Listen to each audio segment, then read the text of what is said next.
মামা গেলেন আবার আইলেন বুঝলাম না। মামা বাস কাউন্টারে গেছিলাম টিকিট কাটতে, ভুলে হোস্টেলে মানি ব্যাগ রেখে গেছিলাম, ওই মানি ব্যাগ আনতে গেছিলাম। আরে মামা আমাকে পুরো হোস্টেল খালি, কি পোলা মানে এগুলা এখনো বাড়ি যায় নাই, ওরে লাইট থেকে খেদায় হোস্টেল থেকে বাই করো। মামা আমি তো প্রথম আপনার মতোই মনে করছিলাম যে বাড়ি যায় না কে, যখন জানলাম ও এতিম, ওর যাওয়ার কোনো জায়গা নাই, কই যাইব কোন? পোলাটা আপনার কলকে পড়াশোনা করে, আবার বাইরে হোটেলে কাজ করে, আর টিউশনি করে ওর পড়ালেখার খরচটাও নিজেই চালায়, ওর গার্ডিয়ান বলতে কেউ নাই মামা। কি কও মামা? আচ্ছা মামা তুমি দাঁড়াও, আমি আইতাছি। মকলেশ ভাই তোরা আমি মারছি, তুই রাগ করছস? না ভাইয়া মুই রাগ করবো কে? আপনি তো মোর বড় ভাই মানুষ, আপনি মোরে শাসন করতেই পারেন। ভাই তুই বাড়ি যাবি না? হয় ভাই আপনি যান, মুই রুম টুম গুছাই পরে যাইতেছি।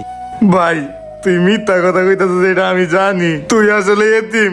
আমি কুদ্দুস ভাই থেকে সব শুনছি, তোর যাওয়ার মতো কোনোই জায়গা নাই। আমার বাবা কত টাকা পাঠায়, আর তুই পড়াশোনা করস মাইসের দোকানে কাম কইরা, আর তোরে কত অত্যাচার করছি, সব কিছু করাইছি, সব কিছু ধুয়াইছি, সব জায়গায়